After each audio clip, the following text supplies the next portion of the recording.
അന്ന് നല്ല മുട്ടൻ വഴക്കായിരുന്നല്ലേ?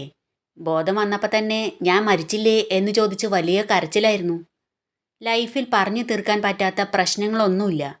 കേൾക്കാൻ ക്ഷമ വേണമെന്ന് മാത്രം. അവർ ഓർഡർ ചെയ്ത ഫുഡ് വന്നു. അയാൾ വർത്തമാനം പറഞ്ഞുകൊണ്ട് തന്നെ അത് കഴിക്കാൻ തുടങ്ങി. ലൈഫിൽ ഏറ്റവും ഇമ്പോർട്ടൻ്റ് ആയ കാര്യം ലൈഫ് പാർട്ട്ണറെ ചൂസ് ചെയ്യുക എന്നതാ. ജീവൻ കൊടുത്തും കൂടെ നിൽക്കാൻ ഒരാളുണ്ടാവുക. അതിനേക്കാൾ വലിയൊരു ഭാഗ്യം ജീവിതത്തിൽ വേറെ ഇല്ല. പെണ്ണെന്ന വർഗത്തെ വിശ്വസിക്കാൻ കൊള്ളില്ലെന്ന് കരുതി കല്യാണം വേണ്ടെന്ന് വിചാരിച്ച് ജീവിക്കുകയായിരുന്നു. എന്നാൽ അമ്മച്ചി വിട്ടില്ല. നേരെ പാലായിലുള്ള ഒരു ഓർഫനേജിൽ, സെൻറ് മറിയം ഓർഫനേജ്, പോയി ഇവളെ കാണിച്ചു തന്നു. അമ്മച്ചി തന്നെ ഇടപെട്ട് മിന്നുകെട്ടും നടത്തി. ഇപ്പം സമാധാനമുണ്ട്, സന്തോഷമുണ്ട്. അതിൽ കൂടുതൽ ലൈഫിലൊന്നും ആവശ്യമില്ല. സോറി, പേര് ചോദിക്കാൻ വിട്ടുപോയി. അയാൾ ദേവനോട് ചോദിച്ചു. മഹാദേവൻ. മിസ്റ്റർ മഹാദേവൻ, ഞാൻ സംസാരിക്കാൻ തുടങ്ങിയാൽ പിന്നെ നിർത്തില്ല. ഇവളങ്ങനെയല്ല കേട്ടോ, ഒട്ടും സംസാരിക്കില്ല. ഊമയാണെന്നല്ല പറഞ്ഞത്, അത്യാവശ്യം കുറച്ചേ സംസാരിക്കൂ. സംസാരിക്കാൻ ഒരവസരം കൊടുത്തു നോക്കായിരുന്നു. ചിലപ്പോൾ അതുകൊണ്ടായിരിക്കും, ദേവൻ പറഞ്ഞു. അത് കേട്ട് ഗൗരി ചിരിച്ചു. ഇച്ചായൻ എപ്പോഴും ഇങ്ങനെയാ, സംസാരിക്കാൻ തുടങ്ങിയ മറ്റാർക്കും ഒരവസരം കൊടുക്കില്ല. കണ്ടോ, അവസരം കിട്ടിയ സംസാരിക്കാത്തവരായി ആരും ഉണ്ടാവില്ല, ദേവൻ പറഞ്ഞു. ആഹാ, ഇച്ചായൻ സംസാരിക്കുന്നത് കേൾക്കാനാ ഇഷ്ടം എന്ന് പറഞ്ഞ് ഇപ്പം നീ എന്നെ കുറ്റക്കാരനാക്കിയല്ലേ? ഇനി ഞാൻ മിണ്ടുന്നില്ല, നീ തന്നെ പറഞ്ഞോ എന്ന് പറഞ്ഞ് ഡിനിൽ മിണ്ടാതിരുന്നു. അന്ന് കൂടെ ഒരു കുഞ്ഞുണ്ടായിരുന്നല്ലോ, അവനെവിടെ? ഗൗരി ചോദിച്ചു. അവൻ നാട്ടിലാ, എലിൻ പറഞ്ഞു. നാട് പാലായിലാണേ. ഇവിടെ ഒരു ഫ്രണ്ടിനെ കാണാൻ വന്നതാ, ഡിനിൽ പറഞ്ഞു. അവർ കഴിച്ചെഴുന്നേറ്റ് കൈ കഴുകി പുറത്തു വന്നു. ഓക്കെ മഹാദേവൻ, വീണ്ടും എവിടെയെങ്കിലും വെച്ച് കാണാം എന്ന് യാത്ര പറഞ്ഞ് അവർ പിരിഞ്ഞു. ദേവനും ഗൗരിയും വീണ്ടും യാത്ര തുടർന്നു. എത്താറാവുന്തോറും അവളുടെ ഹൃദയമിടിപ്പ് വർദ്ധിച്ചുകൊണ്ടിരുന്നു. ഗൗരി, മനുവിൻ്റെ അടുത്തേക്ക് പോകുന്നില്ല, നീ എൻ്റെ കൂടെയാണ് ജീവിക്കുന്നതെന്ന് ഒന്ന് പറഞ്ഞുകൂടെ നിനക്ക്? നിന്നെ ഞാൻ അത്രമാത്രം സ്നേഹിക്കുന്നുണ്ട്. നിന്നെ പിരിഞ്ഞ് ഞാൻ എങ്ങനെ ജീവിക്കുമെന്ന് എനിക്കറിയില്ല, ദേവൻ മനസ്സിൽ ചിന്തിച്ചു.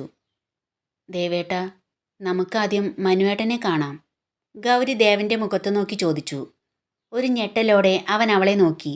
വേദനയോടെ ഒന്ന് പുഞ്ചിരിച്ചു. എന്ന് മോളി അവൻ തലയാട്ടി സമ്മതിച്ചു. ഞാനിവിടെ എത്തിയ മനുവേട്ടൻ അറിയും. മറ്റൊരാൾ പറഞ്ഞറിയുന്നതിനേക്കാൾ നല്ലത് കാര്യങ്ങളെല്ലാം നമ്മൾ തന്നെ പറയുന്നതല്ലേ. മനു ഇപ്പോൾ എവിടെ ഉണ്ടാവും?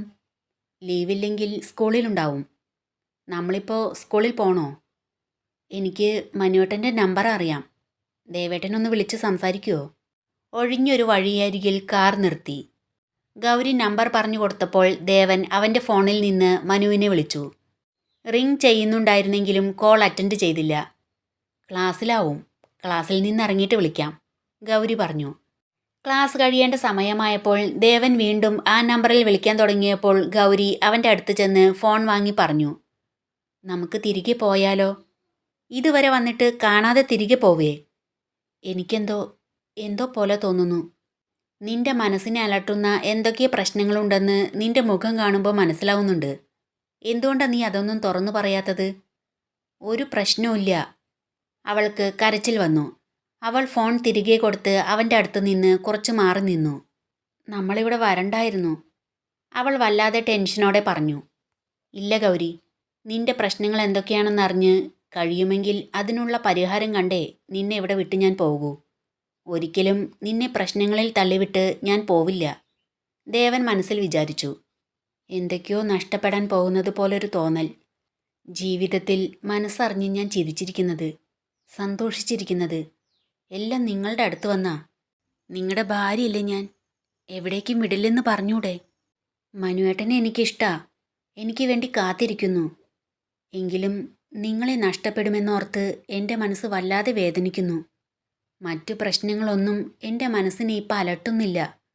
എന്നാൽ എന്ന് ചിന്തിച്ചുകൊണ്ട് അവൾ നിൽക്കുമ്പോൾ ദേവൻ ഹലോ എന്ന് പറയുന്നത് കേട്ട് ഗൗരി ഞെട്ടിത്തിരിഞ്ഞു നോക്കി. മനു ഹലോ എന്ന് പറഞ്ഞപ്പോൾ ദേവൻ പറഞ്ഞു തുടങ്ങി. ഞാൻ മഹാദേവൻ, മനു അല്ലേ സംസാരിക്കുന്നത്? അതെ, എനിക്ക് മനുവിനോട് കുറച്ച് സംസാരിക്കാനുണ്ട്. നിങ്ങളെ എനിക്ക് മനസ്സിലായില്ല. നേരിൽ കണ്ട് സംസാരിക്കാം.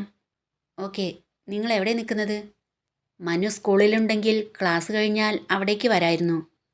ഞാൻ സ്കൂളിലുണ്ട്, വന്നോളൂ. ഗൗരി സങ്കടത്തോടെ ദേവനെ തന്നെ നോക്കി നിൽക്കുമ്പോൾ അവൻ പറഞ്ഞു. മനു സ്കൂളിലുണ്ടെന്ന്, കയറ്, അവിടേക്ക് പോവാം. അവൻ കാർ എടുത്തു. മനു പഠിപ്പിക്കുന്ന സ്കൂൾ കോമ്പൗണ്ടിലേക്ക് കാർ കയറി വരുന്നത് കണ്ട് മനു സ്റ്റാഫ് റൂമിൽ നിന്ന് പുറത്തേക്ക് ഇറങ്ങി നടന്നു. ഗൗരി മനുവിനെ കണ്ട് സന്തോഷത്തോടെ മനുവേട്ടൻ എന്ന് പറയുന്നത് കേട്ട് ദേവൻ വേദനയോടെ അവളെ നോക്കി ചിരിച്ചതിന് ശേഷം കാറിൽ നിന്ന് പുറത്തിറങ്ങി. ദേവന്റെ കൂടെ മനുവിനെ എങ്ങനെ ഫേസ് ചെയ്യുമെന്ന് മടിച്ച് ഗൗരി കാറിൽ തന്നെ ഇരുന്നു. Hello Mahadevan, how are you? ദേവനെ കണ്ട് തിരിച്ചറിഞ്ഞ് മനു ചോദിച്ചു. ഫൈൻ. തൻ്റെ അനിയൻ എങ്ങനെയുണ്ട്? അല്ല, ഞാനിവിടെ ഉണ്ടെന്ന് എങ്ങനെ അറിഞ്ഞു? എൻ്റെ നമ്പർ എവിടുന്ന് കിട്ടി? ദേവൻ അപ്പോഴാണ് മനുവിനെ ഹോസ്പിറ്റലിൽ വെച്ച് കണ്ടത് ഓർമ്മ വന്നത്. ക്ലാസ് റൂമിൽ നിന്ന് പുറത്തേക്ക് വരികയായിരുന്ന മറ്റൊരു അധ്യാപകൻ മനുവിനോട് ചോദിച്ചു. ആരാ മാഷേ, ഗൗരിയുടെ വീട്ടിൽ നിന്നാണോ? അല്ല, എൻ്റെ ഒരു ഫ്രണ്ടാ. ഗൗരിയെക്കുറിച്ച് സ്കൂളിൽ അറിയാം എന്നറിഞ്ഞ ദേവൻ ആകാംക്ഷയോടെ ചോദിച്ചു. ഗൗരി വൈഫാ? ദേവൻ ഒരു ഞെട്ടലും പതർച്ചയും ഉണ്ടായി. അവൻ പതിയെ തലചരിച്ച് കാറിനുള്ളിലേക്ക് നോക്കി. ഗൗരി കാറിൽ നിന്ന് പുറത്തേക്ക് ഇറങ്ങുന്നത് കണ്ടതും മനു സന്തോഷത്തോടെ ഗൗരി എന്ന് വിളിച്ചുകൊണ്ട് അവളുടെ അടുത്തേക്ക് ഓടിച്ചെന്നു. അവൻ അവളുടെ മുഖം തൻ്റെ കൈകളിൽ കോരിയെടുത്ത് നിറഞ്ഞ സന്തോഷത്തോടെ അവളുടെ മുഖത്തേക്ക് നോക്കി പുഞ്ചിരിച്ചുകൊണ്ട് അവളെ വാരിപ്പുണർന്നു. ഒരു പാവ പോലെ അവൾ അവൻ്റെ നെഞ്ചിൽ അമർന്നു നിന്നു. ആ കാഴ്ച സഹിക്കവയ്യാതെ ദേവൻ പെട്ടെന്ന് മുഖം തിരിച്ചു മാറി. അത് കണ്ട് ഗൗരിയുടെ കണ്ണുകൾ നിറഞ്ഞു തുളുമ്പി. കവിളിലൂടെ കണ്ണുനീർ അടർന്നു വീണു. ഗൗരി കണ്ണുകൾ ഇറുക്കിയടച്ച് സങ്കടം ഉള്ളിലൊതുക്കി നിന്നു. മനു അവളെ തന്നിൽ നിന്ന് അടർത്തി നിർത്തി കവിളിൽ തഴുകിക്കൊണ്ട് ചോദിച്ചു. എവിടെയായിരുന്നു ഗൗരി നീ? എന്നോട് പറയാതെ എന്തിനാ എവിടുന്ന് പോയത്? എവിടേക്ക് അന്വേഷിച്ചു ഞാൻ? ശ്രീനി സാറിനെ അറിയില്ലേ നിനക്ക്? സാറിപ്പോ പറവൂരാ. നിന്റെ അച്ഛൻ്റെ നാട് അവിടെയാണെന്ന് അറിഞ്ഞ് സാറിനോട് നിന്നെ അന്വേഷിക്കാൻ പറഞ്ഞിരുന്നു. സാറിന് ഒരു ആക്സിഡൻ്റ് ആയപ്പോൾ ഞാൻ അവിടെ വന്നിരുന്നു. അപ്പോഴാ ഈ മഹാദേവനെ എന്ന് പറഞ്ഞ് ദേവനെ നോക്കിയപ്പോഴാണ് മനുവിന് ഗൗരി വൈഫാണെന്ന് ദേവൻ പറഞ്ഞത് ഓർമ്മ വന്നത്. അവൻ ഞെട്ടലോടെ ഗൗരിയെ നോക്കി. അവളുടെ കഴുത്തിൽ കിടക്കുന്ന താലിച്ചരടിൽ അവൻ്റെ കണ്ണ് പതിഞ്ഞു. വിശ്വസിക്കാനാവാതെ ഗൗരിയുടെ മുഖത്തേക്ക് അല്പനേരം നോക്കി നിന്ന ശേഷം സങ്കടത്തോടെ ചോദിച്ചു. നീ? അവൻ്റെ ഹൃദയം തകർന്നുപോയി. അവൻ്റെ കണ്ണുകൾ നിറഞ്ഞു വന്നു. അവൻ ദേവനെ ഒന്ന് നോക്കിയ ശേഷം അവിടുന്ന് വേഗത്തിൽ നടന്നു. മനുവേട്ടാ, മനുവേട്ടാ, മനുവേട്ടാ നിക്ക് എന്ന് പറഞ്ഞ് ഗൗരി അവൻ്റെ പുറകെ ഓടിച്ചെന്ന് കയ്യിൽ പിടിച്ചു. വിട് എന്ന് ദേഷ്യത്തോടെ പറഞ്ഞ് അവളുടെ കൈ വിടിവിച്ചുകൊണ്ട് മനു അവൻ്റെ കാറിൽ കയറി അവിടുന്ന് പോയി. മനസ്സ് തകർന്ന് കരഞ്ഞുകൊണ്ട് നിൽക്കുന്ന അവളെ കണ്ടതും ദേവൻ വേഗത്തിൽ അവളുടെ അടുത്തേക്ക് ചെന്ന് തോളിൽ കൈവച്ചു. അവൾ പെട്ടെന്ന് തിരിഞ്ഞ് ദേവനെ നോക്കി. പിന്നെ നിയന്ത്രണം വിട്ട് അവൻ്റെ നെഞ്ചിലേക്ക് ചാഞ്ഞ് ഷർട്ടിൽ മുറുകെ പിടിച്ച് മുഖം അതിലേക്ക് ചേർത്ത് പൊട്ടിക്കരഞ്ഞു.